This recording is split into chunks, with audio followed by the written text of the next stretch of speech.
Welcome to Leadership Cafe. We're going to have some fun today because we get to talk about charisma, get to talk about narcissism. Isn't that wonderful? You get to talk about me today. Yeah. Somebody made the joke earlier that, like, well, we came because you're here. And I said, as you should. There's your narcissistic response. So, no. So we're gonna have some fun today. This topic is one of my favorites in leadership literature. I wrote my dissertation on narcissism and the effect it may have on pastoring. And so if you want to ask me how that dissertation turned out later, we can talk about that. But so we've done a lot of reading, a lot of searching out topics of narcissism and charisma and the connection between the two. And so we're going to go through that today. General reminder, again, for all the leadership cafes is to think critically. I'm going to give you some information. I'm going to tee you up with some questions. I will probably poke and provoke you. I can play both sides of pretty much any argument that I throw out there, and that's done on purpose. So we will have a little bit of fun today. If you are, as people come in, if you are not around a table with other people, you will probably want to do that at break time or something like that. But think critically through this. Is charisma a good thing? Is narcissism necessarily a bad thing? Those kind of questions will come up today. So think through those critically and take something away from this. The point of this is not just to download a bunch of leadership stuff. It's not just a bunch of leadership nuggets. Hopefully this you walk away with something that applies directly to your leadership capacity, how you lead whatever you are leading, everything from family to organizations to churches to nonprofits, whatever it is.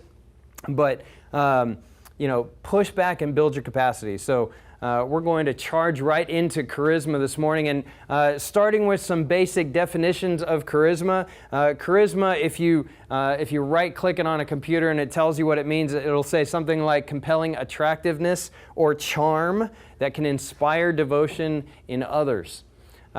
If you want a more wonky definition, and if you want to know kind of the roots of how this term and topic snuck into the leadership lexicon, you have to go all the way back to the 20s. And Max Weber said, it is a special personality trait bestowed to particular people and originating from divine or exemplary origin, granting the individual, and this is his quote, supernatural, superhuman, or at least specifically exceptional powers or qualities.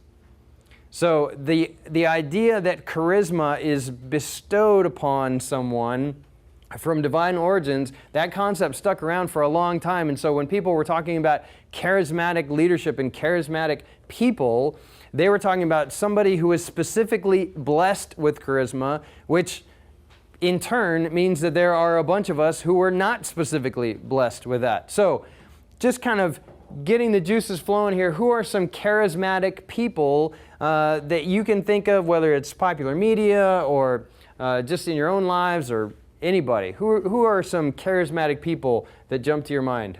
Benny Hinn. Benny Hinn. Okay, different charismatic, but I like where you're going. Funny boy. I like it. Could be both actually, but I like what you're doing here. All right. Yeah? I'm sorry, say it again. Graham. Yeah, Billy Graham? Yeah? Yeah. Obama? Absolutely. Sure. Ronald Reagan? Yeah, we're going to have some fun with Ronald Reagan later because he knew that he was charismatic and used it to his advantage sometimes even in conspicuous circumstances. So, like falling asleep in a meeting. When I was young, one of the things that I was taught that gave Hitler his rise to power was his charisma. Sure. Yeah. And as learning that, initially I thought that was the sole thing that got him there. Yeah. Yeah, and I made the joke a couple cafes ago that one of the first arguments that you get into in a PhD program around leadership is, was Hitler a good leader? And that's what the professors tee the students up with, and then they just kind of step back while the students fight amongst themselves for 2 hours. But a lot of it revolves around Hitler's charisma. Now, actually, on that, if you know anything about Hitler, was he a naturally good speaker? He was a terrible public speaker at first. And he actually was a fairly reserved personality. He's not really bombastic. And there are old footage, video reels of him practicing his speeches in a mirror and learning to get better and learning to change the way he used his voice inflection and when he would yell and when he wouldn't yell and that kind of thing, which puts charisma into a different kind of light, because then the natural question is, can charisma actually be practiced or learned or developed? And you have theorists that will argue about that until they're blue in the face. But yeah, absolutely, Hitler was a charismatic personality. Who else? Churchill. Yeah, Winston Churchill, which is another interesting one, because he was not, if you listen to his speeches online, unless you are a real nut for oratory, Churchill was not a guy who just inspired you to jump out of your seats and cheer, right? He was just kind of very matter-of-factly. In fact, a lot of his speeches were given at a time in World War II when the future of England was very much in doubt. And so he was kind of giving speeches like, hey, if they invade us, we're going to go down to the last man. You know, they will say about us after we are removed from the face of the earth, that was their finest hour, right? That's his last quote there. So Winston Churchill, very charismatic, but not necessarily just like jump out of the radio and grab you kind of person. Muhammad Ali, absolutely. Very charismatic personality. Yeah. Anybody else that you can think of? Yeah. Dr. Martin Luther King, absolutely known for his charisma. You see it in his oratory, but you also hear it from people who knew him and spent time around him, even in closed-door meetings. Absolutely. Somebody said something. Shaquille O'Neal, yeah, that's excellent. I had not thought about that. Shaquille O'Neal, in also kind of a different slant of it, very it personality. Now, it goes without saying that if Shaquille O'Neal walks in the room, everybody notices, but that's just because he dwarfs everybody else in the room, right? But a lot of time, these charismatic people, they are described as having that it factor, right? They walk in the room and everybody goes, oh, they're here. So you see that in Shaquille O'Neal for sure. Yeah. I didn't hear the first two or three. I don't know if I wasn't listening or what. That's all right. Did somebody say Donald Trump? Nobody said Donald Trump yet. I'm not afraid to say Donald Trump. I have a feeling as we progress today, his name might come up. Okay, he is not on any of my slides. I will put it that way, but it might come up. So some of the people that I was thinking of as we're kind of getting this going. George Washington was known for being that kind of person who was also not a jump out and grab you kind of person, but when he walked in the room, I mean, he was a tall guy. He, found a way to be conspicuous in certain settings. Alexander the Great is one of the kind of classic examples in leadership literature as far as a guy who would stand in front of his troops, and one of his, this is kind of a paraphrased quote, but he would say, there's no part of my body, at least in the front, that hasn't been either shot with an arrow or pierced with a sword or whatever. And his point was, I'm going to lead the charge from the front, right? If somebody is going to get hit, it's going to be me first. Steve Jobs, we're going to come back to him, is known for being a charismatic person, especially in product launches and that kind of thing. But we'll pull the thread on Steve Jobs a little bit later on. Michelle Obama, known for being a very charismatic person, very engaging, very just, if you talk to people who have spent any time around her, they just kind of say there's something different about her. Elon Musk, Ronald Reagan, these are some of the other ones. Richard Branson is this person right here, Virgin Airlines, gazillionaire, that kind of thing, known for being very bold, very visionary. You have JFK, Joel Osteen. I'm surprised that nobody here in Houston said Joel Osteen, but known for being a very charismatic person. Malcolm X, same thing, a very similar reputation as Martin Luther King, obviously for different reasons, but some similarities there in their personality.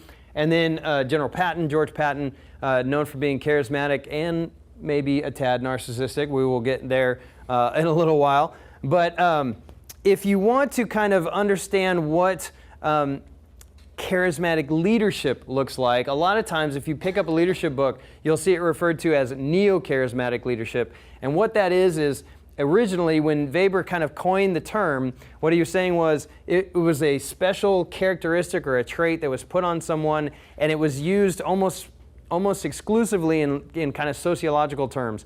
The neo-charismatic guys came along and said, well, wait a second, these people lead organizations in different ways, and they get different results from their organizations. And so you see this term neo-charismatic leadership. And the guy who really led the charge for this in the late 70s was Robert House. And he came along and he said it's not just a personality trait.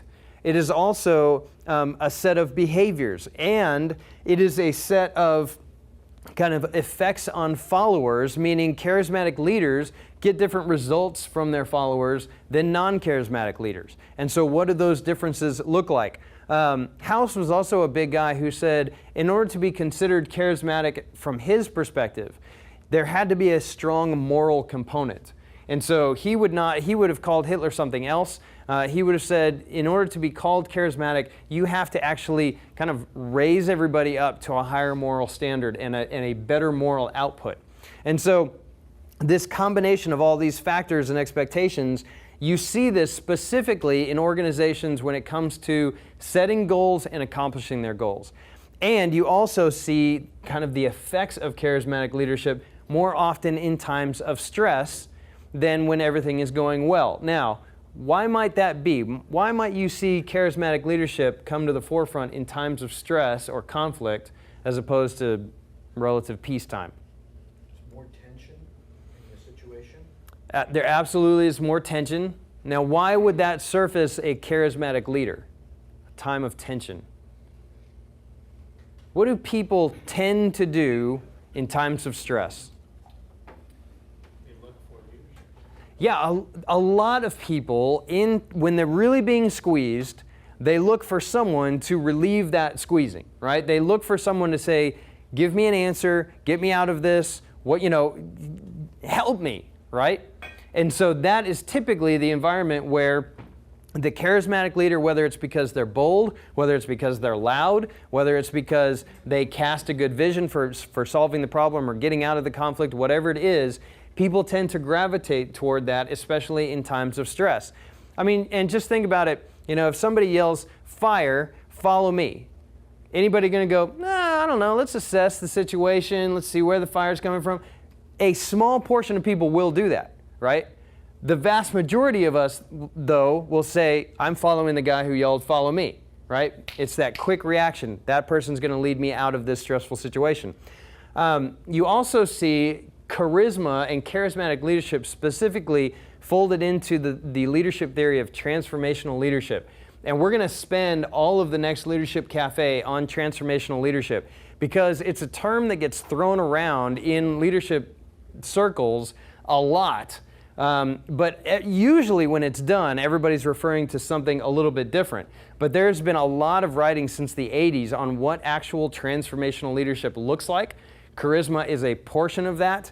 And so we're going to spend all of the next Leadership Cafe on November 15th talking about transformational leadership. So you see kind of charismatic leadership in a nutshell. This is what it looks like. Now, not everybody believes that charismatic leadership or charisma is even a good thing. Peter Drucker, who is a leadership guru for decades, dismissed charisma out of hand. In fact, this quote, charisma becomes the undoing of leaders. It makes them inflexible, convinced of their own infallibility, and unable to change. He just said, if leaders start chasing charisma, it's going to lead them down a dark path. And so not only should leaders not desire charisma, but if you're looking to lead specifically an organization, or if you're looking to manage well, you should be more focused on what the organization does and how it performs than you should about a specific leadership characteristic. And so he was very against the concept of charisma in general. Now, how does charisma work?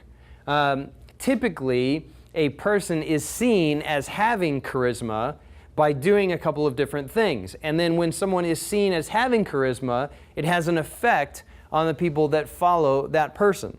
And so to ascribe or to attribute charisma to someone, you're looking at them as casting a vision that is different than the status quo. Now, did I make a moral judgment in the in that statement there? No. So their vision may be drastically different, but not necessarily better from a moral standpoint. But this is someone who stands out from a crowd because of the vision, because of how they describe the future, because of how they describe how the future may unfold. And so their vision is different. These charismatic people typically act in different ways. There's something that stands out as far as their behavior. They typically make an emotional appeal.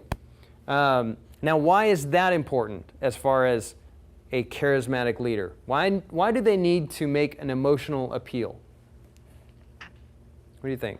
I think we assume as humans that we have more control over our response, that we're really logical and all that, but in reality we're emotional beings, and most of our decisions, I would argue, are made out of emotions. And if you don't filter that, you can make some really bad decisions. I think Sure. if we learn how to filter emotions, I think by default we're very emotional.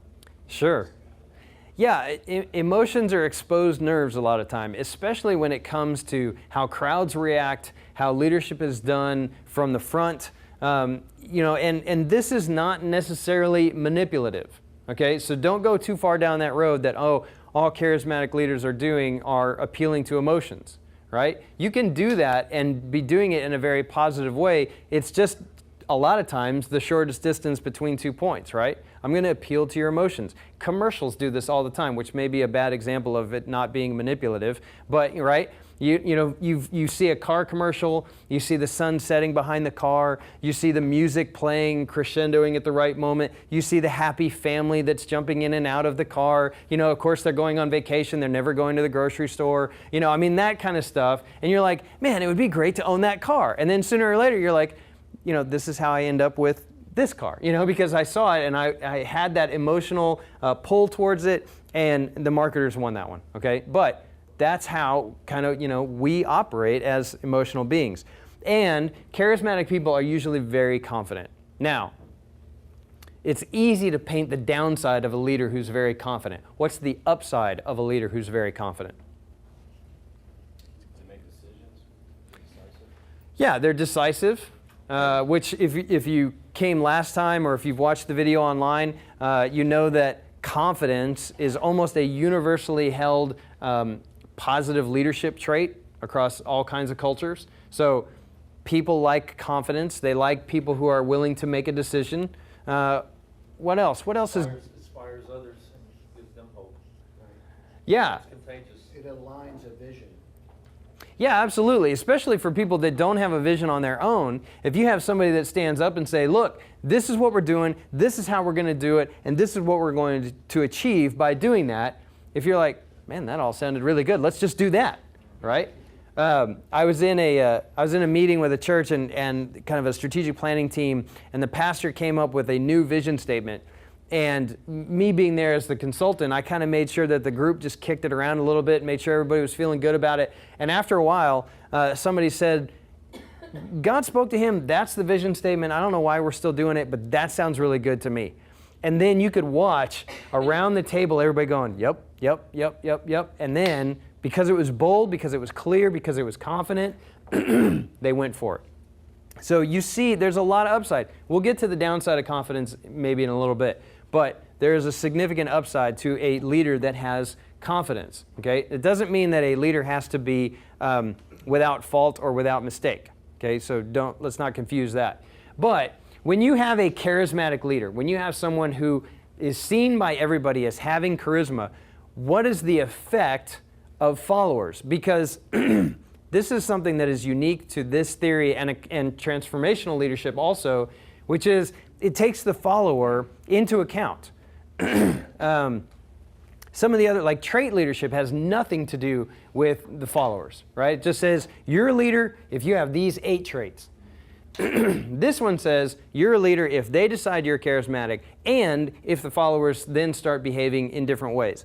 And so if the followers really identify with a leader, you'll see this once they've identified a charismatic leader. They're like, that's our guy, okay?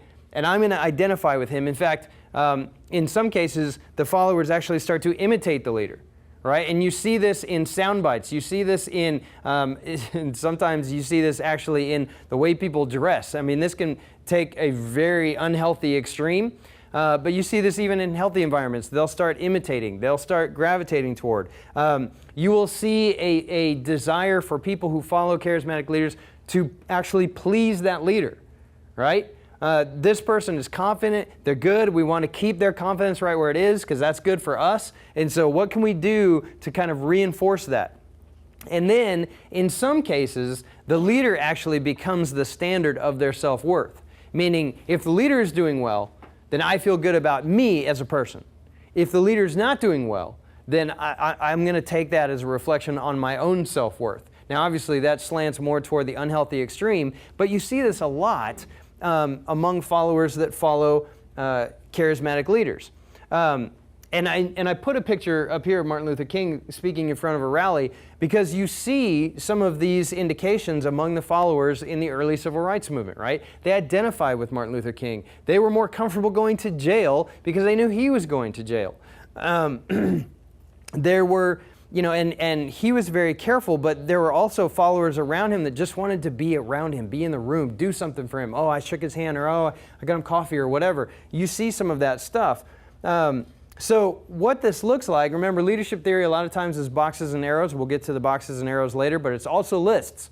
So here you have some very common personality traits in charismatic people. They tend to have a dominant personality. Now, dominant is not domineering, okay?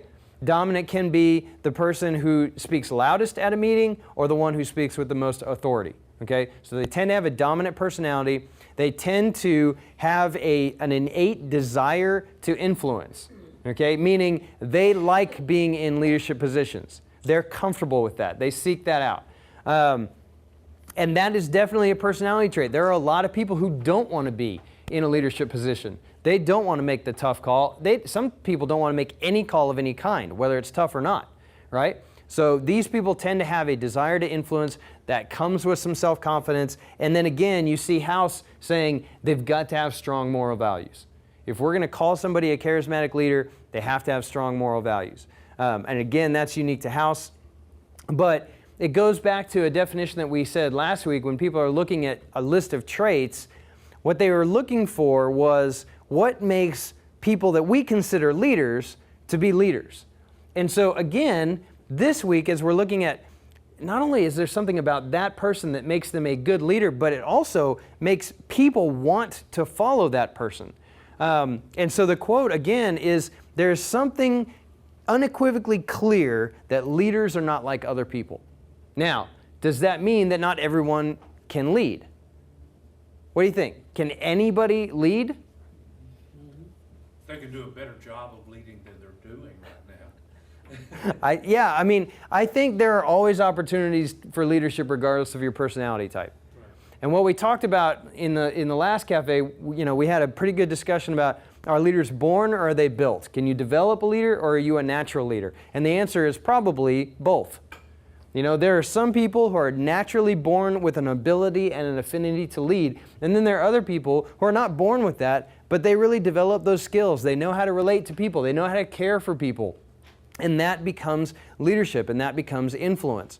And so you see not only in the personality, but House was very careful not to leave it at personality. You also see a certain set of behaviors. You see this sets a strong role model. And you see, again, that overflow of the strong moral values. He's assuming that you can't be a good role model unless you are a moral person or calling people to a higher moral value. You see also someone who shows competence. Now, this is an interesting little kind of asterisk in this list. What House is saying here is you can't be a charismatic leader unless you know what you're doing. Now, do you believe that to be true? You can't be a charismatic leader unless you know what you're doing. I don't think so. Okay, all right, good. We got a little, Okay, why don't you believe that? I mean, many times you lead and you don't know what you're doing. And you make decisions and you deal with the repercussions of it, and you try to, some things you just figure out as you go along. You don't have to have all the answers in the beginning. Now, specific to charismatic leadership, remember, in charismatic leadership, there is a tie between the leader and the follower. So, You can lead, you can make hard decisions and be considered a leader. To be a charismatic leader, you have to have followers that come behind and say, okay, we're going to support that decision. So can you be considered a charismatic leader without necessarily demonstrating some competence? No. Why? You have to understand the condition of the followers. You Okay. have to be able to understand their condition, define it, articulate it, and then they say, yeah, that's the guy. That's the plan. Okay. All right. It's very, I mean, the whole charisma leadership model is kind of like the alpha, and that's really driven by results. So Sure. if you talk the big game, you look at and everything else, but at a certain point, the results never come, you're not going to have the followers. So whatever victory looks like in your leadership field, like they want to see some wins. And I think it kind of all hangs on the wins, whatever that is defined in your Sure. sphere of influence. Yeah. Whatever the scorecard looks like. Can you rephrase the question again? Is it possible to be a charismatic leader without demonstrating some competence? Presidential election, you know, I mean, you see. Yeah, you can demonstrate competence without really knowing what you're doing and make people think that you know what you're doing. Well, yeah, and there's, so let's be careful about the distinction of appearing to be competent and actually being competent. And this is something, you know, outside of the political realm where the jokes pretty much write themselves. If you have an organization that's led by a very charismatic person, but they come over from an industry that they know nothing about, right? Can that person be an effective leader? I think there are a variety of case studies that would say in some circumstances, yes, they were a very charismatic leader. They came in and they knew in general terms, you know, this is what we need to do. We need to maybe focus on the customer. Now, do they have to understand the customer database and how it works in order to do that? Probably not. But do they need to be able to say, look, if we're going to put our energy into products or customers and we put our energy into customers, the products then take care of themselves. Whereas in reverse, maybe that's not the case. You can have a charismatic leader that makes that decision, and whether or not that is a demonstration of competence is probably in the eye of the beholder, right? What this is getting at is the people who just yell and shout from a street corner, this is what we should do, this is what we should do, and then people say, well, how or why or by when, or, you know, give us some details, and they're like, I choose not to dwell in the details of this. You know, we got people to work that out. Those people, you can see, followers are like, okay, you're loud, but maybe not charismatic, right? So you see how this competence thing comes back in, and there's a real argument there. There are case studies out there that you're like, this guy didn't know what he was doing, and the company still did really well. Now, whether that's because of his leadership or maybe he was just along for the ride, you know, this company over here, you know, she sold a major division. In the long run, it worked out really well. At the time, people were ready to take her out back and go, what are you thinking? Then that's something else. But there's an argument there. Another behavior is someone who articulates goals. Now, the funny thing about goals is they can be recommendations that people confuse with goals, right? Like if someone says, you know, if a doctor says to you, you should lose weight, is that a goal or is that a recommendation? At that point, it's a recommendation, right? If you have a doctor that says to you, you should lose weight, what they're going to do then is describe some behaviors, describe some modifications, set some benchmarks so that you know if you are actually losing weight or if you just are, you know, trying. You know? And so there's a difference there, and a charismatic leader typically is very good about setting goals. And they're usually very high expectations. Okay? There's something about charismatic people that say, we're going to take on really big issues, we're going to go after the really big ticket items, and this is how we're going to do it. Now, that doesn't necessarily mean that they have to articulate, you know, the 120 tasks that are required for each goal, but they're going to be specific. They're going to be specific enough for people to march to. Does that make sense? So articulates goals, sets high expectations, expresses confidence. We talked about that already. And this term arouses motives. This is, again, kind of that emotional appeal, but you're going to see in charismatic leaders the why. Even if it's kind of implicit rather than explicit, you're going to see followers that go, oh, this is why that's important. this is why we need to march. This is why we need to take that hill. Whatever it is, in whatever context that looks like, but you see that in charismatic leaders. And then again, you see this list of follower effects. You see obedience, you see affection for the leader, you see in some cases unquestioning acceptance. You see people really changing the way they think and believe about certain things because the leader is saying, this is how I think about certain things. And then you see an emotional involvement and other things. And you also see in followers, and we talked about this a little bit, this increased confidence, right? If you're following a confident leader, and especially if there is a result or a scorecard to back it up, then you feel confident. And so you see that among followers. Now, how many of you have followed a charismatic leader? Not how many of you have been the charismatic leader. We'll talk about that in a second. But around your tables or join around somebody real quickly, just describe an experience where you have followed a charismatic leader and what that was like. Okay? Go.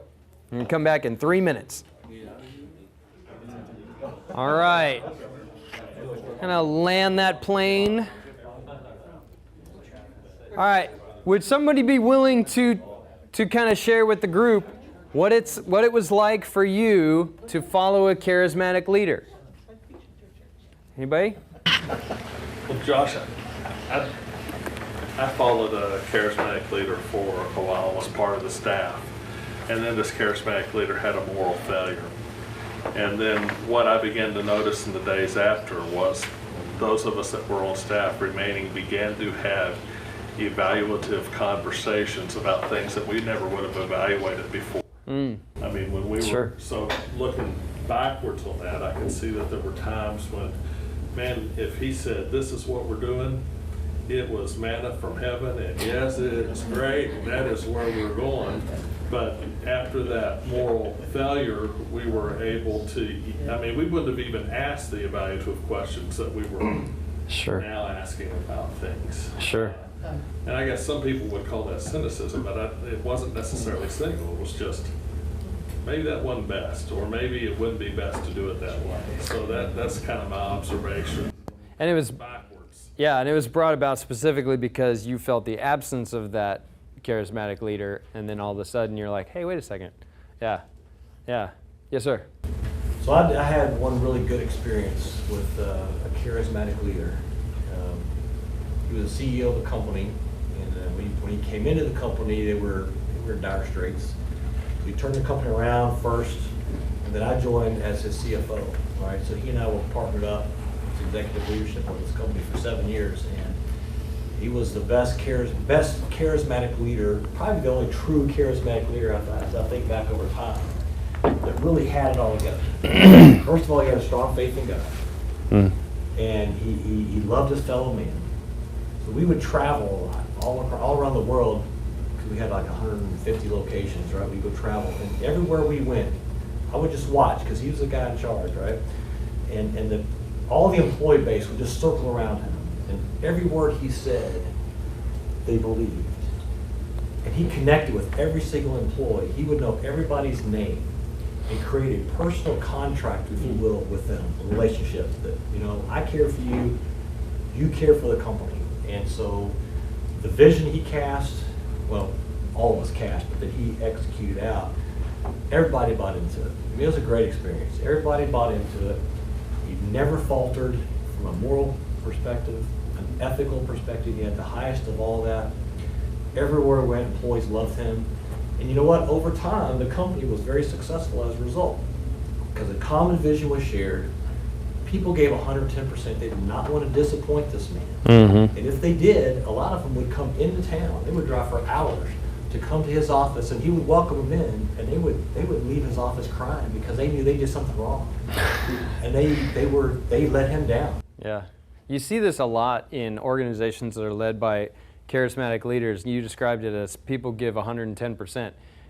People, not only because of their affection or devotion to the leader, but also to what the leader stands for or says. You see people, and in the leadership literature, it's called self-identifying with the organization, meaning your identity gets so wrapped up in what the team or the culture or the organization is doing you start thinking, man, it's every man, we're all in this together. We're doing this, we're going to take that hill, or we're going to, turn this company around, or whatever it is. And also charismatic leaders typically tend to bring out a follower's focus on the rewards of the work that are beyond the paycheck or beyond the the health plan or whatever it is, and you start getting people focusing on the intangible stuff, which then reinforces no, I'm willing to stay late this week, or I'm willing to do this or do this or do that, or travel an extra couple of days because, man, we're all in this together, and this is just my part of it. So you see that a lot of times in charismatic-led organizations. Anybody else? Yes, sir. 2 pastors. Okay. Okay, and the following that I did, I gleaned from them what I needed. Sure. And let the rest of it go. Sure. One pastor I was just kind of head over heels in when I was a young minister, and somebody asked me one day, said, he doesn't hardly ever say anything biblical. He tells stories, and I thought, that's right. It inspires me. Sure. Yeah. And then another one, I occasionally watch on television. I get real inspired, but I don't believe it's theology. Yeah. But it inspires me to be more than I am. Sure. And the following I've done, I've gleaned what I needed and let the rest of it go. Sure. Sure. Yeah. I remember when I was in high school, I was in the 8th grade, and I was invited to the 9th grade track meet, city meet by the coach in high school, and he let me run, and I was able to beat everybody. I was pretty good, but I played football, I played basketball, and I ran track, and I was pretty decent in all 3 sports. And he told me after that race, he says, next year, he says, you're gonna come run for me. I said, no, sir. I said, I'm gonna play football. He said, you're gonna run cross country and track for me. I said, no, sir, I'm gonna play football and I'm gonna run track. And he came back, he says, well, whatever you think you need to do is best. He says, but I guarantee you the second year, you're gonna be completely mine. And I didn't quite understand it, but then the first day of high school and everything, there he is, present. He's got that dominant personality, and he's there just present. And for some strange reason or another, I just felt like I had to run cross country. And then I'm on the cross country team, and we're running 4 to 6 miles every morning at 6 o'clock, about 5:55 a.m. Yeah. Then we're running anywhere from 12 to 15 miles after school. And at times I'd be way out there in the middle of nowhere. I said, what am I doing? Where's the football team that I was supposed to be on? Yeah. He was able to come back and articulate the goals and motivate us and do all that kind of stuff. Yeah. Well, we went to state finals all 4 years when I was in high school, and I was one of the very few that got to go all 4 years. But he just motivated me to be an excellent runner and to want to be better, and that got me to college for free. Right. Yeah. Thanks to his charismatic personality. I worked for a pastor one time who wasn't necessarily like a really grandiose personality, but he had charisma just dripping off of his fingernails, and everybody who worked for him knew that he cared for us. Like, it wasn't manipulative. He was just he was our guy. And I tell people all the time, I'm like, I would take a bullet for that guy. That's and he he gave me a book one time. I was an intern, so I was nobody on the staff. He gave me a book for Christmas, and in it he wrote, I have high expectations of you. And I'm like, oh my gosh, he has high expectations of me. I gotta work really hard. And still, like, I can tell you the script of his handwriting, that made a real impression on me, that he would even take the time to say, I expect you to run 14 miles a day and you're going to like it. And you go, no, I'm going to play football. No, I'm going to like it. It's just weird how that happens sometimes. So what are some potential problems that come along with a charismatic leadership setup? Okay, so think through the other side of things.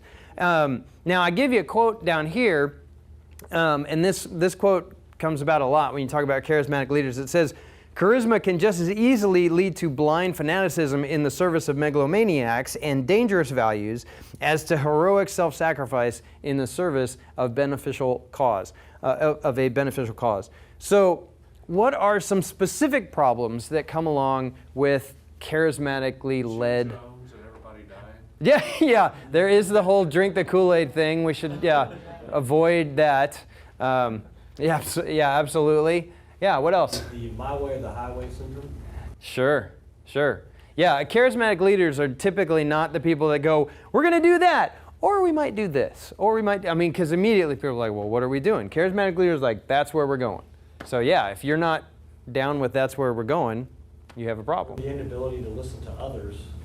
Sure. Might have something, a piece of the puzzle or something that you're missing in your plan. Yeah, absolutely. Maybe you have too many people dependent on you, so when you're gone, they aren't left with any ability to function. Yeah, and so there's a whole argument in leadership circles about this. Is leadership influencing people to do certain things and accomplish certain things, or is leadership, building and developing other leaders, right? And there are leaders that will argue with you about, what is actual leadership and what does it look like. And so, if you have a really, leader-centric organization or cause, and the leader is gone, and that person hasn't been building up other leaders, the cause can fall apart. The organization can fall apart. Sure. I think leadership should draw people to the cause and not to the leader. Because when the leader's gone, if they've been drawn to the cause and they've been convinced to follow the cause, whether the leader's there or not, they're going to continue. Yeah, and it's funny because we've talked about charismatic leaders as guys that are kind of, men or women that are endowed with a particular kind of draw for people. It's actually hard for charismatic leaders to keep that draw from happening. Does that make sense? Like if you're good at drawing people to you, you could be really good in leadership circles, but you're probably pretty bad at setting up boundaries so that other people don't need you, right? And so, again, it's not manipulative, but just, if you have a natural personality for people to attract to you, you have to be a really disciplined leader to say, no, you don't need me for this. You can go do this by yourself, or I'm putting you in charge of this. And so to be really empowering can be, just difficult for people with certain personalities. Yeah. The toxic environment, like the Mark Driscoll situation where there's abuse of the underlings and that sort of thing, seems pretty common. Yeah, and whether that's charismatic or narcissistic or just abusive, there are conflicting stories there, but yeah, there's potential there for sure. Specifically when a leader is unchecked, right? And we're going to talk about that in just a second.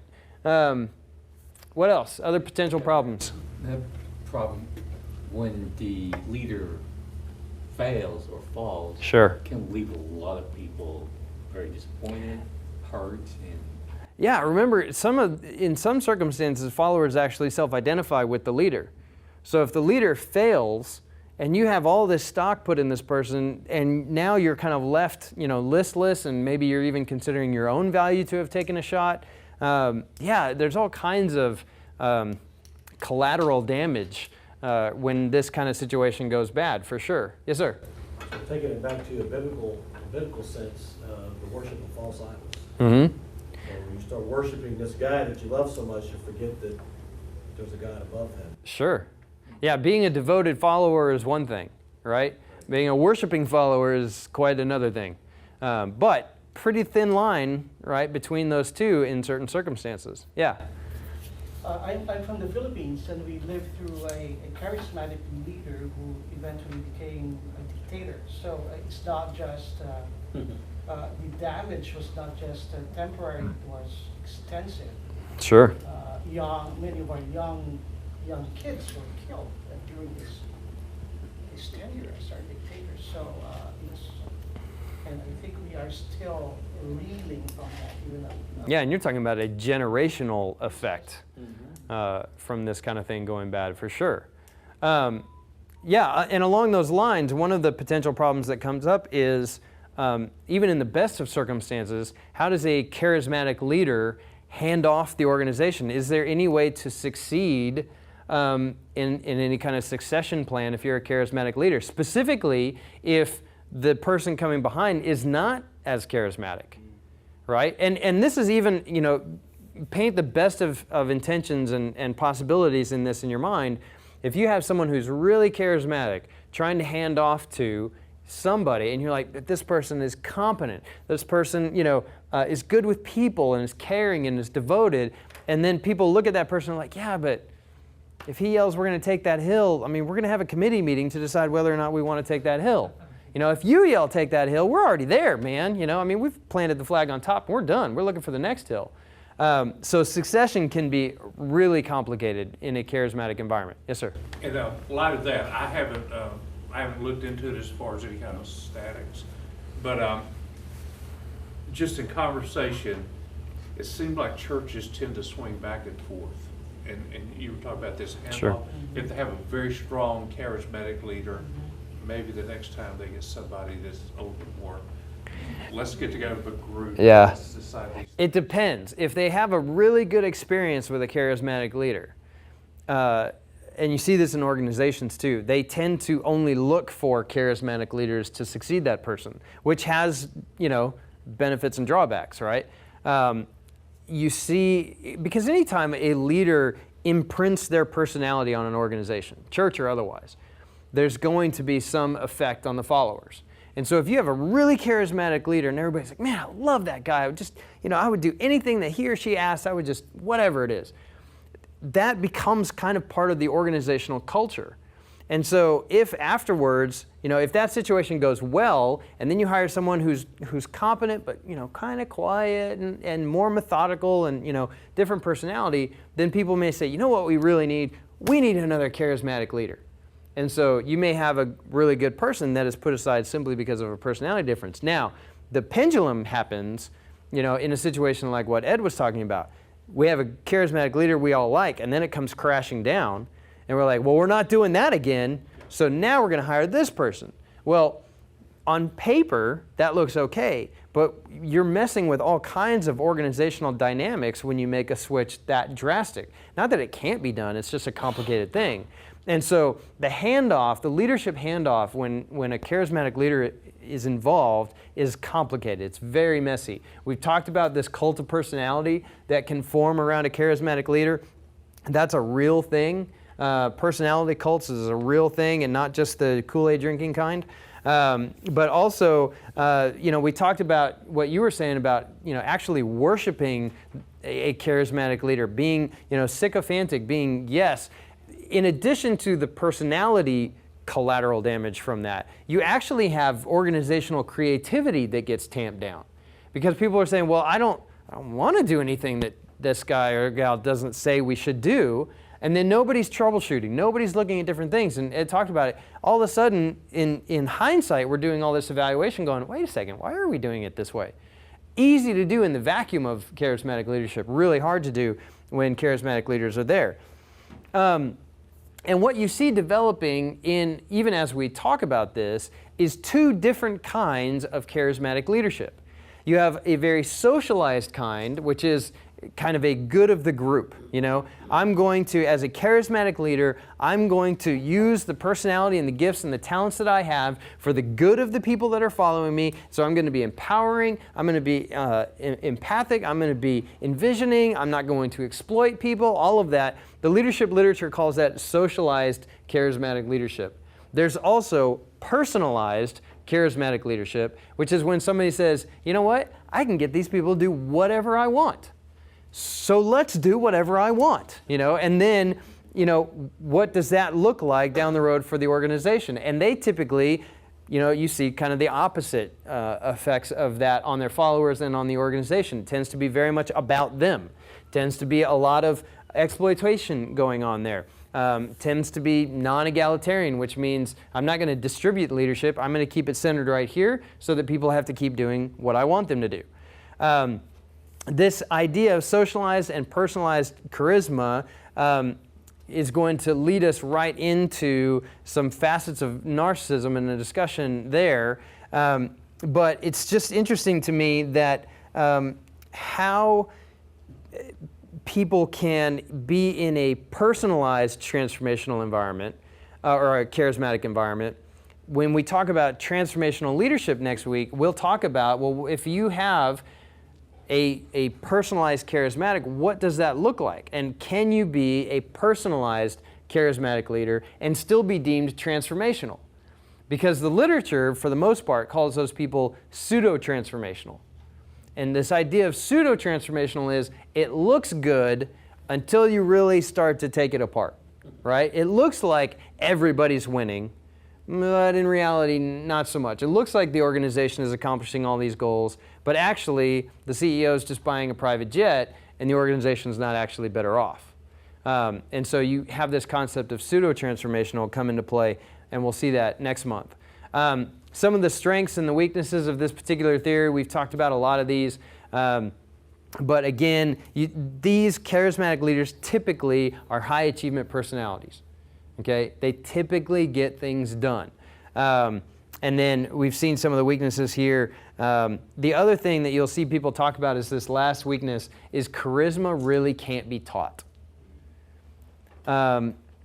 It can be practiced, it can be refined a little bit, but rarely, if you had someone who is a 10 on the charisma scale trying to develop someone who is a 0 on the charisma scale, they may get to 1 or 2, but rarely are you going to develop someone a long way in that scale. So there is an element, an intangible element of charisma that you either kind of have it or you don't. Now, again, does that mean that well, you can't lead unless you are a 10 on the charisma scale? I personally would say no. But we can talk about that later. All right. Do we need a break or can we keep going on charismatic leadership and narcissistic leadership? I heard somebody describe it today. They said, man, I wish I was going to be there because you're going to talk about narcissism. And I was like, well, I'm going to talk about charisma too. But, you know, okay, everybody wants to talk about charisma or narcissism. So let's do that. In 2 minutes, all right? Take a break and come on back and we will talk about narcissism.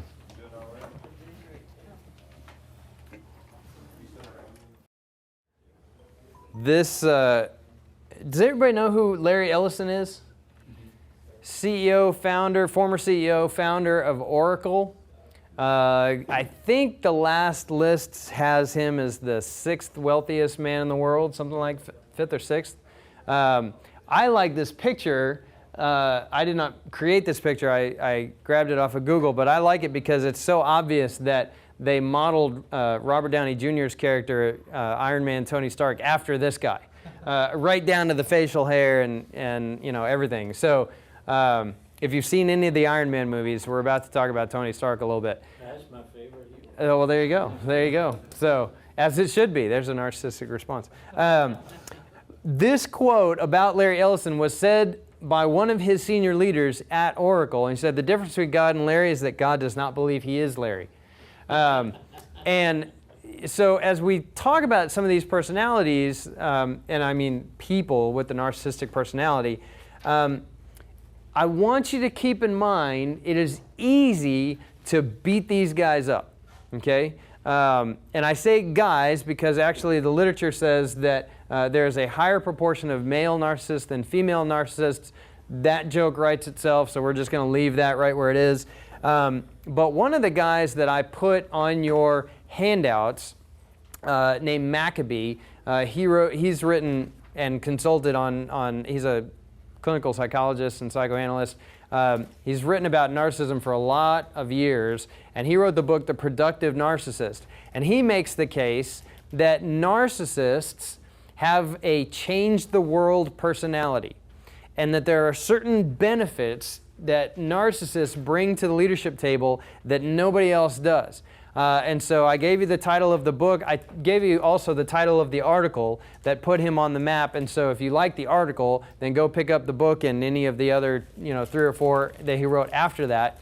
But he's the one that kind of, when I was doing dissertation work, he's the one that got me thinking about, is there such a thing as productive narcissism? And so we're going to dive into that a little bit. Again, a refresher from last month, this comes from the psychodynamic approach to leadership, which assumes that a leader's static personality will have some sort of predictable emotional effect on followers and subordinates, and that those subordinates will have a predictable emotional response to the leader.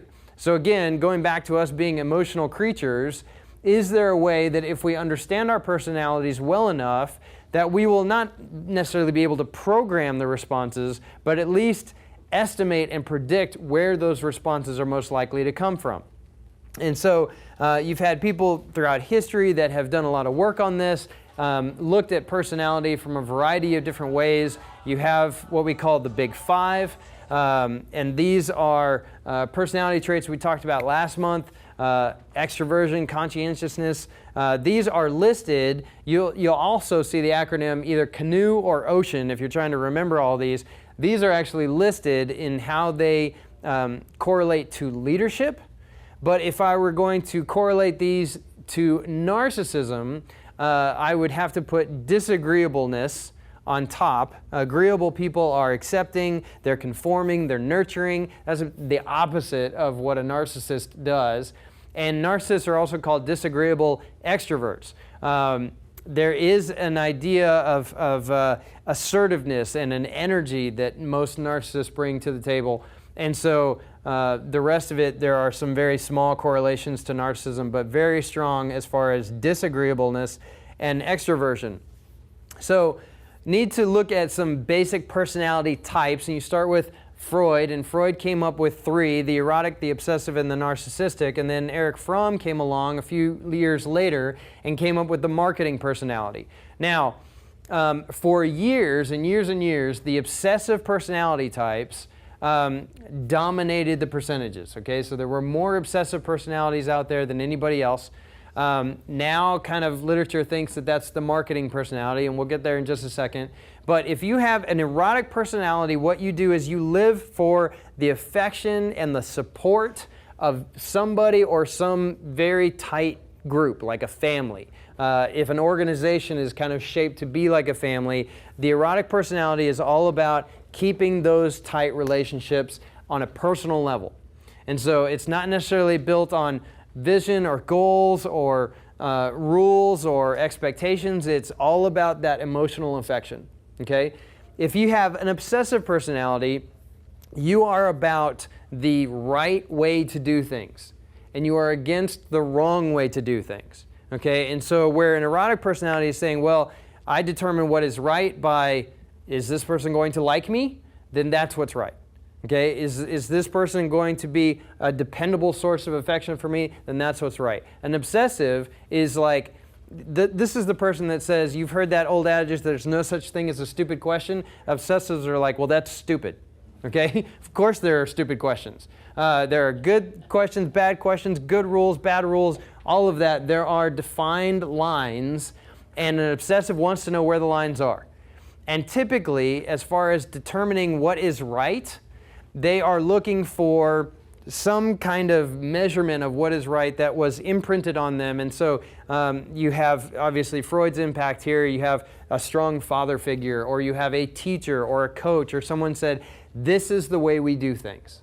This is the way to do things. And obsessives are like, I will pass that information on to everybody else. This is the way we do things. So a very strong sense of right and wrong. And then you have, we're going to skip narcissistic for a second and go down to the marketing.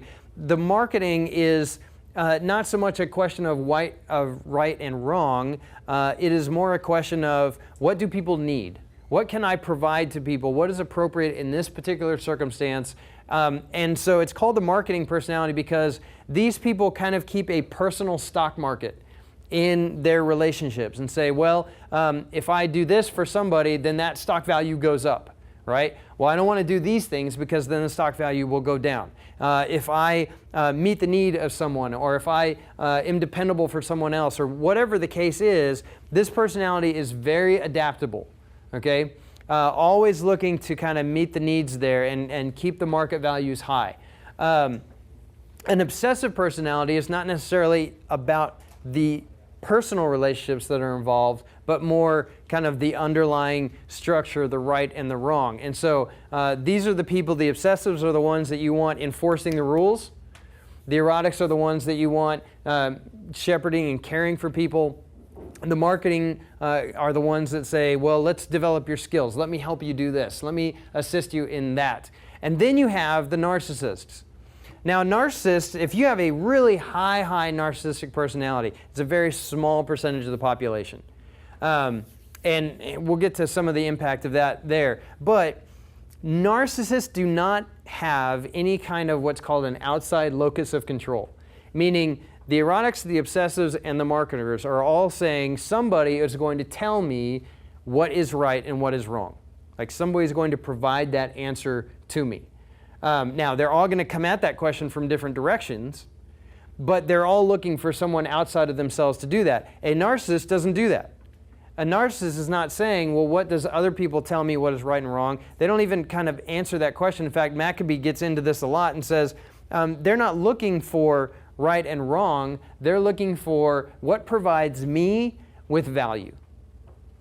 And not necessarily the value of what other people tell me is valuable. It's all about what I determine to be valuable. And so narcissists are in kind of the worldview of creating their own metric system and creating their own value system. Now, a lot of times you will see this expressed as narcissists are living for the esteem of other people. Now, esteem and admiration is different than affection, okay?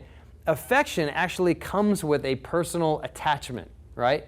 If people are going to be affectionate to you, if they're going to like you, that indicates a level of relationship. But you can admire and esteem someone that you have no connection to, right? And they can understand your level of, you see narcissists feeding off the energy of a crowd, right? Well, the crowd can be completely faceless. They don't have to know any of these people, but as long as the chanting is going on and the raucous celebration of them as a person, that may give them value. But they are in the business of determining their own value. And here's a quote about the narcissistic personality. It is only by recruiting people to join them in their worldview, their vision, that narcissists can feel a sense of security and overcome isolation. For this reason, narcissists can be driven to be captivating, inspirational, charming, and seductive. Okay? Now remember, for a narcissistic personality, they will be charming and inspirational, but not necessarily for the benefit of the people who are assigning those characteristics to them, right? So here is kind of the similarity and the difference between a narcissist and someone who is just charismatic. So they want to be esteemed and looked up. Right. They want to be held up, okay? But they are not looking to build a relationship or bring others along with them. They want to be seen as superior. In fact, Maccabee has another quote about them having an ongoing competition against the world. So you have narcissists that kind of feed off this, and to understand what narcissism looks like, here are the basics. Okay, now, I should point out too, everybody has some degree of narcissism. Okay? And we'll get to there in just a second. But narcissism generally is a self-centered perspective, feelings of superiority, a drive for personal power, a grandiose demeanor, and an overall lack of empathy. Okay? Now, narcissism works on a scale.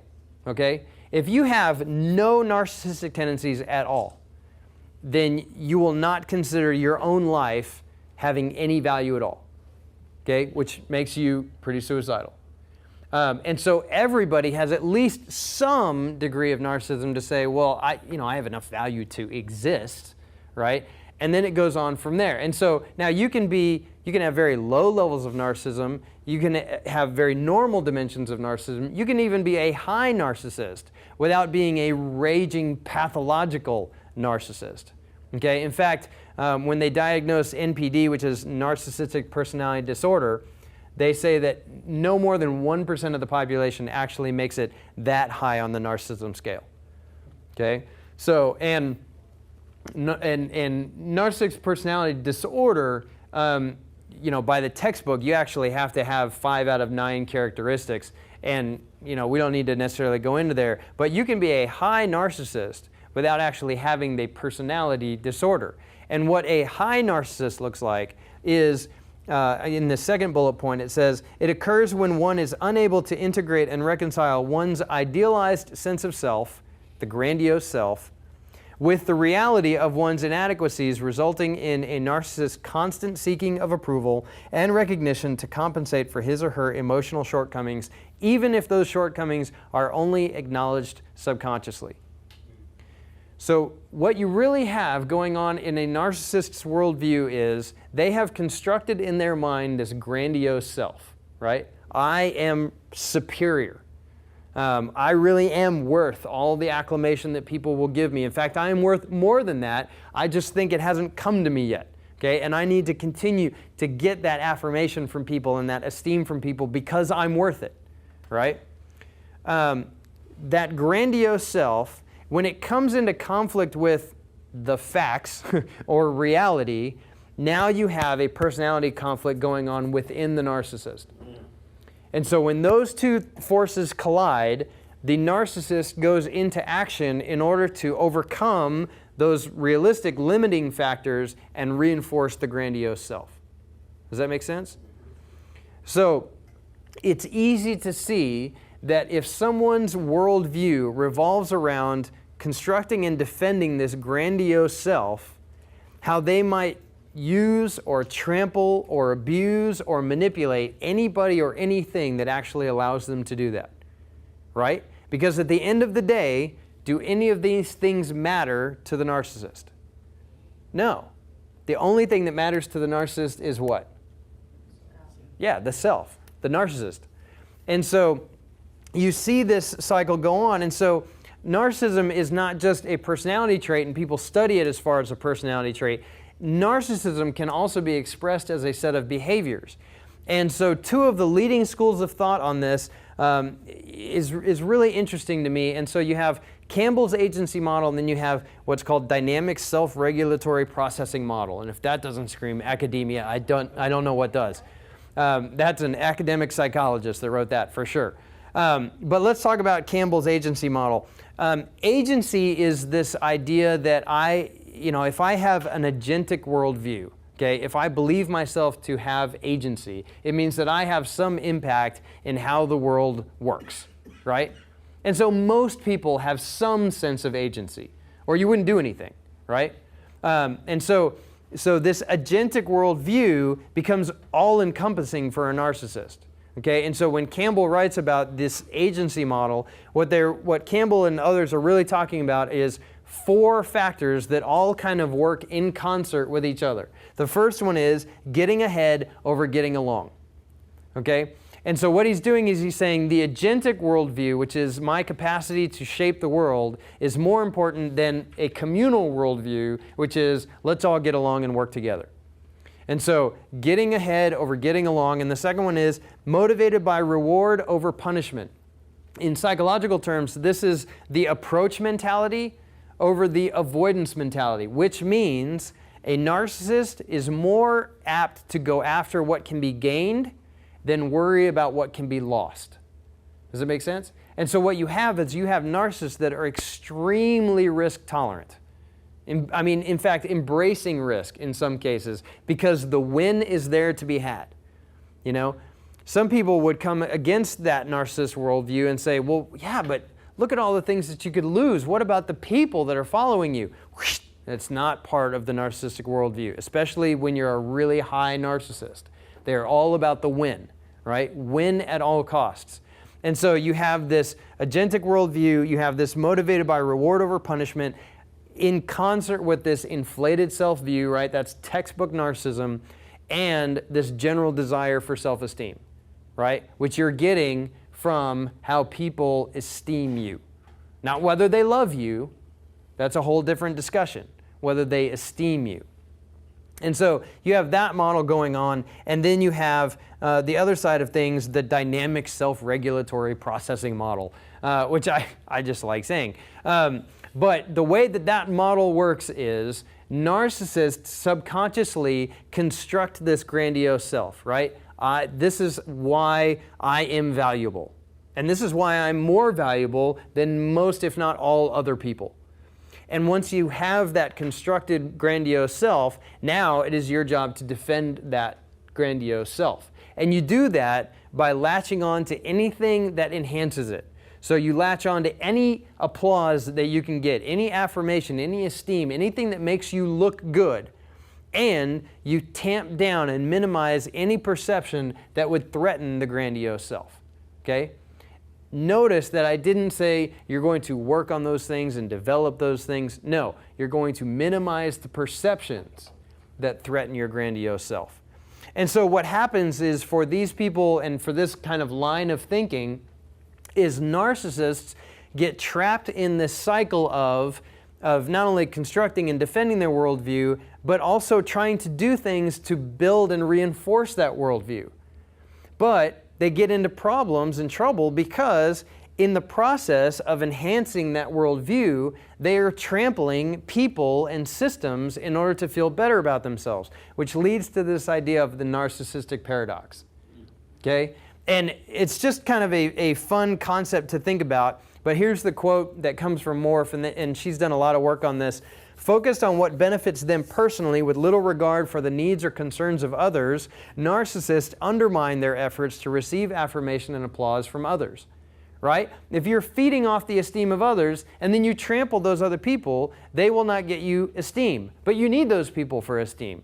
So then you're going to manipulate and cajole and you can do all those things, but then you will eventually trample those people and the cycle just continues.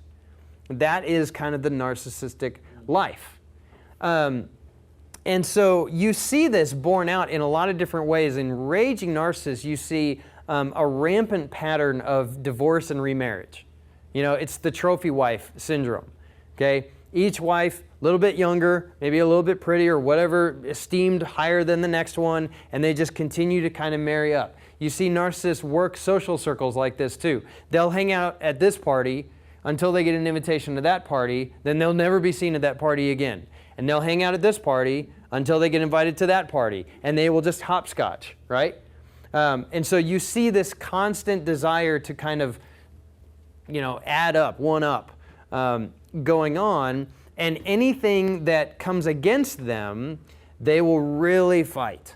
Okay, so any critic, any criticism, well, are you really polling at that or are you polling at this? Oh, that poll is stupid. Nobody listens to that one. We listen to this one. All of that is reinforcing this narcissistic worldview, and all of that is trying to get them out of this constant feedback loop that says, I'm great. Don't you think so? Yes, great. Then I don't care what you think, and so on and so forth, right? Is there any salvation for those persons? Oh, we're going to deal with salvation differently. Come on now. Not writing anybody off, especially, here. But now you have Michael Maccabee that comes in, and he's dealing with narcissists, and he deals with narcissistic CEOs in particular as far as his counseling practice. And he says this: a personality who has been productive can, with enough stress and inner conflict, tip over into an unproductive state, turning a strength into a weakness. Now, what do I mean by productive narcissist? Okay, here's what I mean. Someone who is bold and risk tolerant. To some degree, a charismatic individual or a productive narcissist, those are your really bold, vision casting, yes, we can do it people. Right? Obsessives don't do that, because obsessives are looking at the math. And they're looking at, well, is it right, is it wrong? I don't know how all this is going to conform. These are not your big, bold, vision casting people. You know, the erotic personalities are not doing that, right? Because all they want to do is win everybody's affection. The marketing personality is not doing that because I don't need to be bold in order to resource this person or gain esteem from this person or better myself in this particular way. There's no big hill to climb for those other personality types. But for productive narcissists, there are. Narcissists tend to be very independent thinkers. Now, again, without by automatic rejection of these people, taking shots at them, narcissists really do think differently than a lot of other people. They see the world differently. And typically, they see the world, they typically have a very good understanding of systems. And I'm talking about internal organizational systems or larger macro world, global political systems, whatever it is. And why do they have typically a natural predilection to understanding systems better than anybody else? Why? It's them against the world. Yeah, they have to understand systems better than everybody else, right? Because they got to be able to juice as much as they can out of those systems.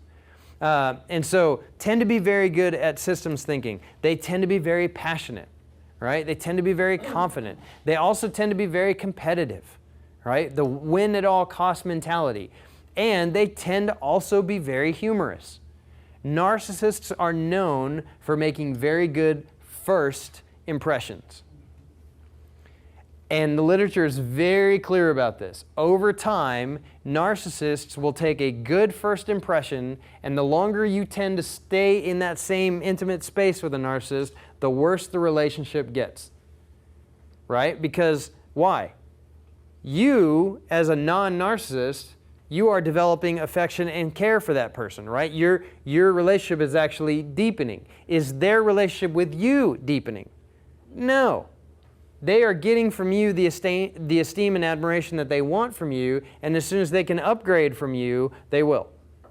And so, but they tend to make very good first impressions. They tend to, in leadership literature, they tend to be the leaders that emerge in group settings, okay? They also tend to be the leaders that are seen as creative. Now, one study went back and looked at whether narcissists are actually more creative people than others, and it turns out they are seen as more creative because they typically are more charismatic and more bold in their ideas and their creative thinking, but the actual guts of their ideas is not any more creative than anybody else. They're just more passionate about it, and so everybody's like, yeah, that guy's really creative. And the person who doesn't talk very much at the table, maybe not so much. But as far as leadership emergence, you tend to see narcissists emerge as leaders. As far as effective leadership, you tend to see a curvilinear relationship there, which means a little bit of narcissism is a good thing. And then there gets to be a tipping point where narcissism tends to, now it's actually more detrimental to the group, the team, or the organization than it was beneficial. And so who might I describe as a productive narcissist? Can you think of someone who definitely slam dunk narcissist, but maybe it was good for the organization, maybe it was good for the time, maybe they pulled off something that only they could have pulled off? Can you think of an example? Yeah, Steve Jobs is usually among the first 4 or 5 that people run to, right? And it's exemplified by the fact that he was fired from Apple, right? And then what happened? They brought him back. The same people brought him back. So they knew what they were getting, right? But they're like, I can't imagine being in that meeting of the senior leadership when they're like, okay, I'm just going to say it. You know who we need here? And everybody else is like, don't say it. We all know that guy. And they're like, no, we need to hire Steve Jobs back. And they're like, oh, okay, yeah. And it turned Apple around, right? And so Steve Jobs is one that everybody runs to. Can you think of another one? You mentioned Patton. Yeah. Yeah. What other American general at the time would you rather have had at the Battle of the Bulge than Patton? Now, one of the things about Patton is he had a very low casualty rate among his army, but he asked extremely high things of his army. He was saying, we're going to march all night. We're going to do this. We're going to get way past our supply chain. We're going to engage the enemy. We're going to keep engaging the enemy. That was how Patton literally rolled through Europe. Now, do you want Patton doing your diplomacy and your negotiations during peacetime? No, because he's going to pick a fight with Russia, right? But when the Battle of the Bulge needed to be fought, Eisenhower and Bradley and the others were like, okay, send in Patton. You know, he's going to slap some soldiers, but this is the benefit that we need at the time. Churchill is another example that people usually go to for this. He was the man that when Britain needed to say, this is a fight for our very survival, we're going to follow this guy. And then as soon as peacetime came, he lost an election and he was gone from politics. But right man, right time, productive, but hands down, narcissist, right? There's no debate about that. Now, in the debate about productive versus unproductive, if you ask Maccabee, he would say, all narcissists come with a particular set of skills and strengths. And where those skills and strengths actually become weaknesses is when they cross the line from being a productive narcissist to an unproductive narcissist. Now, notice in all this discussion, I'm never saying that a productive narcissist is a warm, caring, lovable human being, right? If you ask the people who worked with Steve Jobs, they're never going to describe him like that. In fact, here's a quote from Steve Wozniak, who said, Steve Jobs is a complex person. And remember, Wozniak doesn't like to take shots at anybody, from his personality standpoint. But he says he's a complex person, and being manipulative is just the darker facet of the traits that make him successful. I mean, he right there is saying, yeah, he manipulates the tar out of people. Yes, he berates people in public all the time. He makes employees cry. He does all these other things, but that's kind of what makes him Steve Jobs. That's kind of what makes him successful. And so Maccabee actually would say that we've probably never heard of most of the world's unproductive narcissists because they probably didn't achieve the level of success that would let us hear about them. And so what does an unproductive narcissist look like? Well, it takes a person with that bold risk tolerance, and then they start making really stupid decisions because they're too accepting of risk. And so in the business world, they start making crazy acquisitions, or they start spending money in really outlandish ways, and they just become generally foolish. Someone who is an independent thinker, and we talked about this earlier, now is the person who doesn't listen to anybody else. Right? They become really closed off. And this is something that is particularly prone among narcissistic leaders. Because if you don't agree with a narcissist, the narcissist's first reaction is not to step back and go, maybe I'm wrong about that. The narcissist's first reaction is to say, well, this person's stupid. They don't know what they're talking about.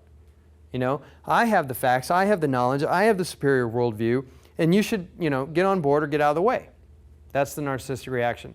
And when narcissists are not surrounded by people who can speak truth to them and survive, then they tend to be really closed off to outside criticism and thinking. A good systems thinker, if they're not careful, will become paranoid. Right? Because this whole thinking of, well, this is how the world works, and I'm going to understand how to manipulate that system. Well, if it doesn't start working, and you carry that line of thinking out to its logical extension, now you start thinking, well, the world is out to get me because I'm not achieving the results that I want.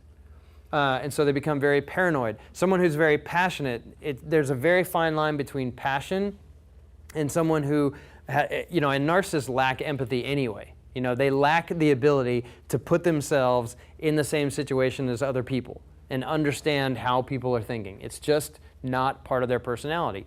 And so when you are really passionate about something, if that passion comes across as abusive, right, it's very easy to see how that might happen. It happens probably innocently in some circumstances, but it would be easy to see how that extends into something that is characteristic. Someone who is competitive, if you take that to an unhealthy extreme, the people that you can't play board games with, right? Because at the end, they're going to throw the table or, whatever, and it's just, I know married couples that are like, we don't play games together because we're both naturally competitive people and it's just not good for our marriage. So we just don't do that. And you have people who are naturally humorous that can be demeaning, okay? If you are, I'm a naturally sarcastic person, and if I'm not careful, my sarcasm can have sharp points on it, right? And not to say that I always do that well, but, I understand that about myself. So if someone who naturally uses humor as a way to attract people and get people to, sign on to their worldview, very easy to see how you would turn to making fun of someone who doesn't sign up for your worldview, okay? I talked about it earlier, how Reagan had a narcissistic personality, according to people, not me, who are able to diagnose these things, but used it in a very self-deprecating way, which you'll see a lot of narcissists do. The unproductive ones are the ones that can't do it in a self-deprecating way. But you'll see Reagan, he did this in one of the debates when he was running against Mondale. They asked him, because at the time he was 73, and they said, well, isn't your age kind of a factor? And he responded with the quote, "I will not make age an issue of this campaign. I am not going to exploit for political purposes my opponent's youth and inexperience." And so, he's going to poke fun at. And one of the things that Reagan did throughout his presidency is he would make a joke about himself to actually take away the ammunition of his critics.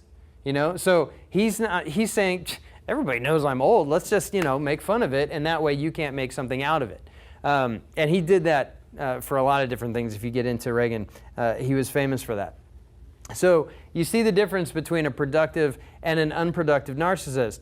And then, we talked about Steve Jobs. And so where this bears itself out as far as narcissists and how they lead is, first of all, you have a leader with a win-at-all-costs mentality, which is great in certain circumstances, right? I don't want a military general who is like, we tied that one. Now, I don't want a military general who is going to keep throwing, good resources after bad, saying we will win, we will win, we will win. That person's got to be reined in, right? Because there's a human cost to that.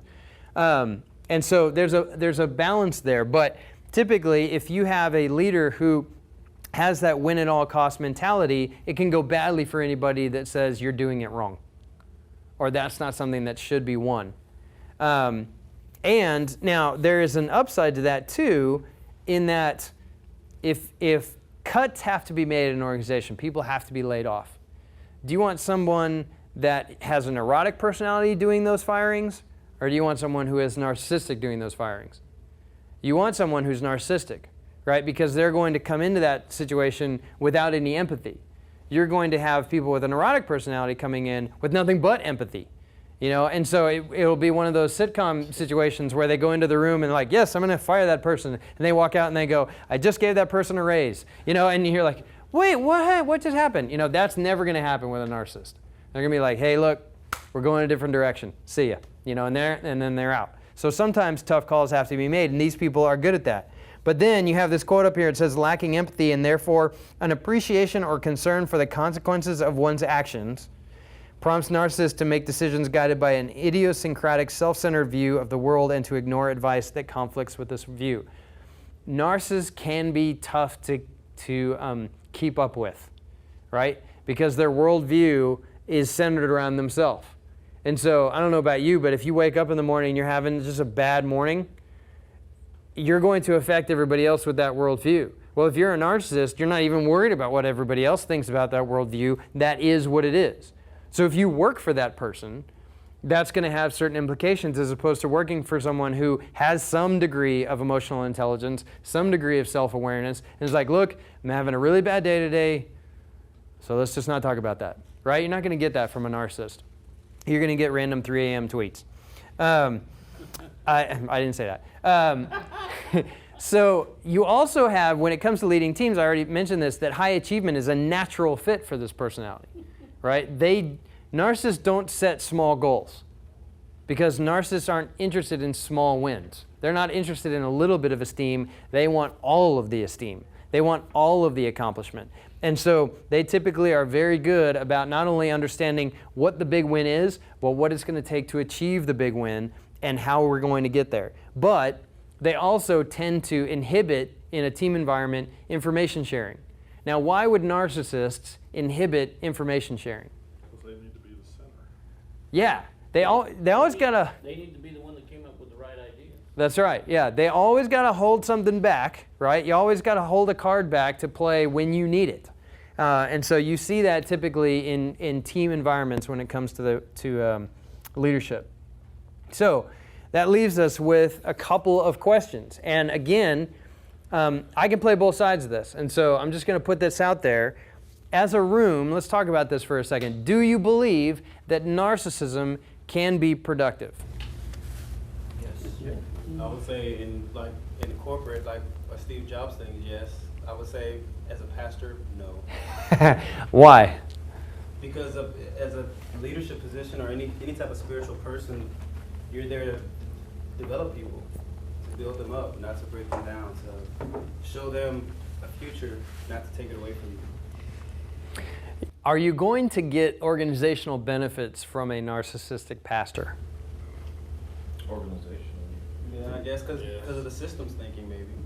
Yeah, I mean, typically, now, and this is what I wrote my dissertation on, or I asked the question in my dissertation, will churches maybe grow more if you have a narcissistic pastor. Now, why would I ask that? Well, because they're good at first impressions, right? They're good at making connections. They're terrible about maintaining connections, but they're good about initial contacts. And so they can be productive in the beginning. Sure. Well, they can be productive depending on how you scorecard productive. They can be productive over the life of their career. That doesn't mean that productive narcissists don't wear people down. It also, keep in mind too, it's easy to assume that if someone is narcissistic, they're high narcissistic, right? They're a raging narcissist. It's easy to forget about the dynamic that there's a spectrum involved in narcissism. So is narcissism the same as arrogant? What do you think? Arrogance is a facet of narcissism. Right, it's a point in the spectrum. Right, but is arrogance by itself the same as narcissism? No. What about confidence? Can you be confident and not be a raging narcissist? Absolutely. Now, and this is where psychologists and psychoanalysts start arguing about things, because you get the whole self-esteem argument brought into this. Well, if you have someone with high self-esteem, is that a good thing or a bad thing? Well, some psychologists will look at that and say, no, that borders on narcissism. That's really bad. And then you have other people say, well, if you don't have some degree of high self-esteem, then, you're not going to consider your own life worth having, and, the implications that go from there. So there's an argument plus and minus on that. And narcissism is bigger than high self-esteem, but it's interesting in that this concept of productive narcissism, if you have a raging narcissist as a pastor, is that probably going to go badly? Yes. Yeah, it will. Because first of all, that person's not designed to shepherd anybody, right? That person is designed to eat lamb. Okay? So probably don't want a raging narcissist as a pastor. Do you want someone with no narcissism as a pastor? No, because they don't care about anything, right? I mean, they have no estimation of self-worth. So do you want that person standing up and say, well, this is why God created you to have self-worth? No, because they don't even believe their own speech at that point. So again, and research bears this out. In fact, they've been arguing about narcissism in leadership circles for 40 years. And there's still no generally accepted statement on whether it's good or bad for leadership. But what you will see in a lot of studies is, again, that curvilinear relationship. Some narcissism is good for leadership and the outcomes of an organization. Too much tends not to be. Yeah, Ernest? We always assume that narcissistic leaders would have followers, but in the context of the church, sadly, sometimes we have narcissistic followers, deacon board. So who wins when you have those two in the context of the church? Well, and what you said is interesting. We always assume that narcissistic leaders have followers. Do narcissists ever consider themselves to have followers? Yeah. Yeah, they do, right? These people will do what I say, right? The difference between a narcissist who has followers and a charismatic leader who has followers is what? What's the difference there? Being able to gauge what's going on out in the world. Yeah, for one thing, you have someone who has some kind of external locus of control. What else? If you're a charismatic leader, They have an attachment to the ground floor of what's going on, whereas your narcissistic is only cared about one thing. a raging narcissist, a raging narcissist, their worldview is them. Yeah, right. A charismatic leader, to some degree, is someone who grabs the person on their right and on their left and says, that's the hill that we together are going. And you just pull the whole group. A narcissist says, that's where I'm going, and you are going to help me get there. Right? I mean, that's the difference, which is why it's a subtle difference, but which is why charismatic leaders tend to engender this identity among their followers of saying, that's my guy. I mean, he's grandiose, he's all these other things, but he's taking me with him. People who are following narcissists are like, well, we put up with him because look at what he does for us. But like, nobody's jumping in front of Steve Jobs to take a bullet, right? They're just like, that would be really bad, but he hates me anyway, so I'm not doing that. A charismatic leader is a totally different ballgame.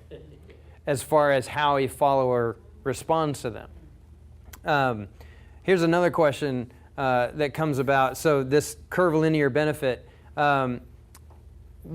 So how do you deal with whether or not to hire a narcissist? Think about it in church terms, nonprofit terms, however, whatever setting that you're in, business terms, whatever. Do you want a narcissist as a leader? Yeah. It could depend on what the job is, the responsibility, and whether it's a temporary type thing. You might need I need somebody for 1 year to straighten out this problem. We need a turnaround thing, yeah. Okay. 2 years or whatever. Sure. You know, it's a very defined time, and you're not hiring somebody and their baggage for a lifetime or whatever. They're just, you might have a job for a period. Okay, sure, I can see that, yeah. I think in that function, you need a long list of references. Everybody to confirm that they are, in fact, a narcissist. Why? And to get that scorecard. Sure. Yeah, because you may have a high narcissist that actually has some degree, maybe not as much as you would like, but some degree of empathy, some degree of emotional intelligence. Yeah, they're going to cast a bold vision and they may trample some people there, but you'll hear this on the list of references. Yeah, he will do those things, but he's a good guy. You know? So you may hear that, yeah.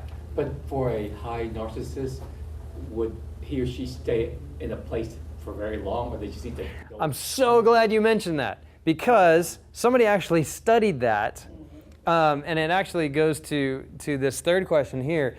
Narcissistic CEOs, high narcissists, tend to stay longer in tenure and to have disproportionately high pay compared to their peers or the organizational structure. And so the thinking is, once they're in there, you can't get them out.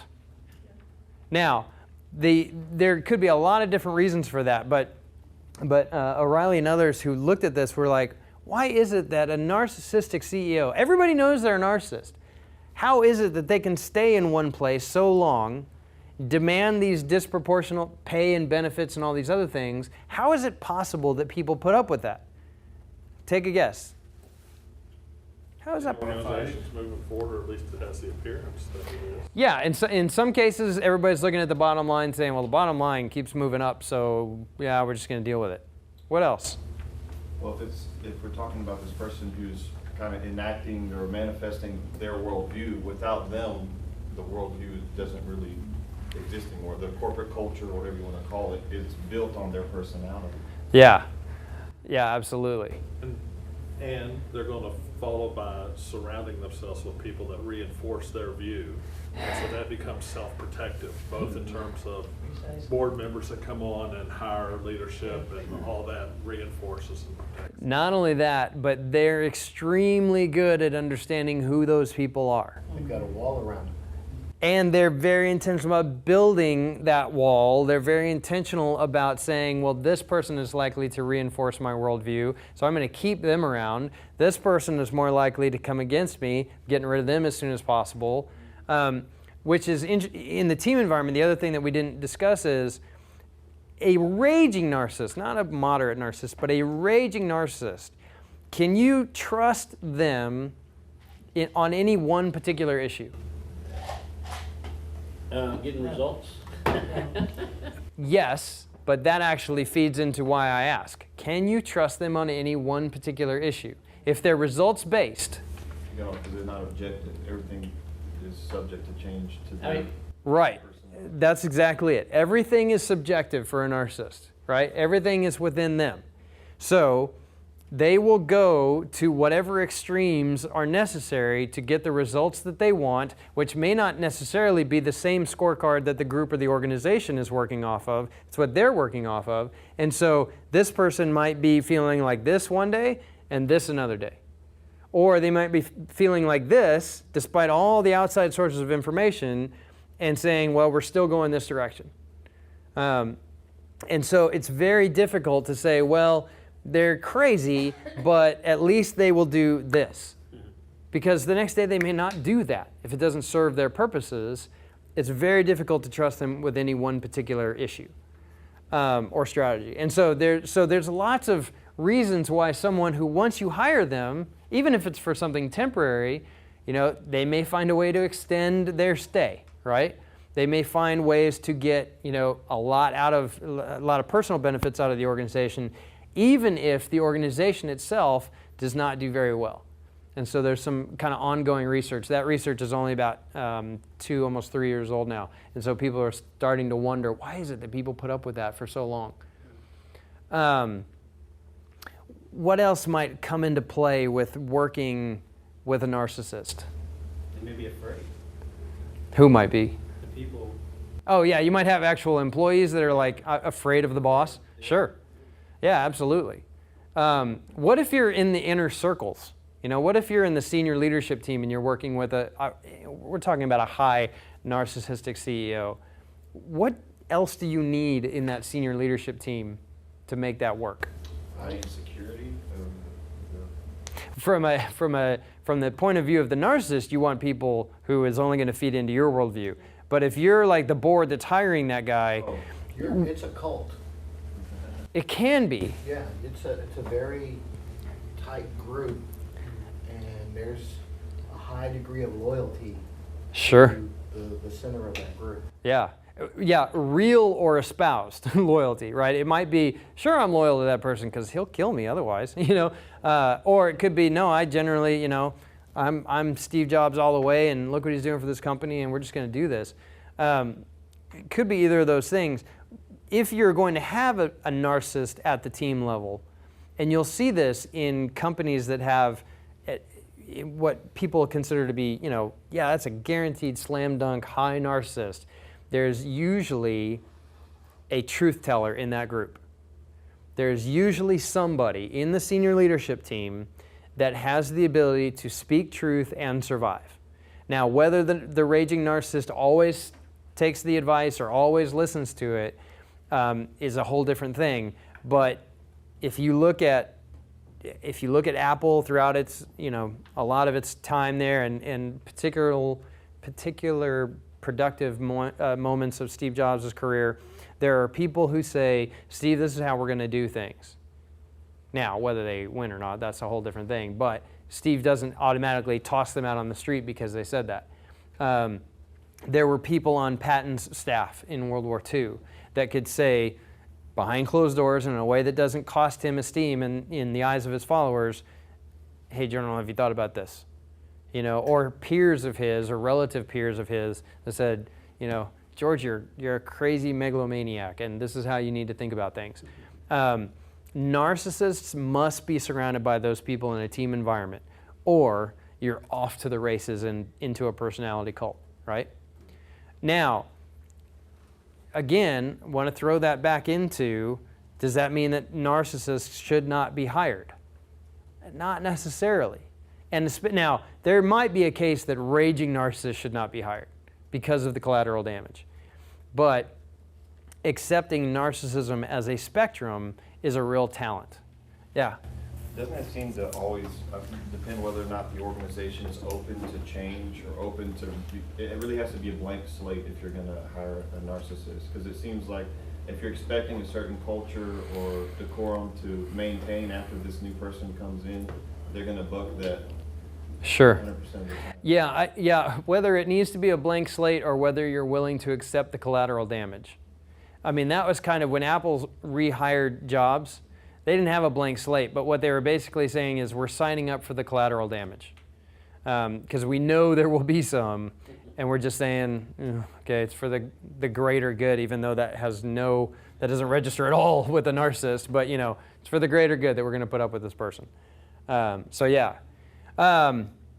Anyway, good discussion today. Wanted to give you a plug about next time, Transformational Leadership, November 15th. I think that's 3 weeks from today. So be back here. We're going to talk about this idea of leaders making followers better and followers making leaders better, and the positive benefits that come about, and also how that can wind up off the tracks too. So anyway, November 15th, Transformational Leadership. Thank you all for coming. Have a good day.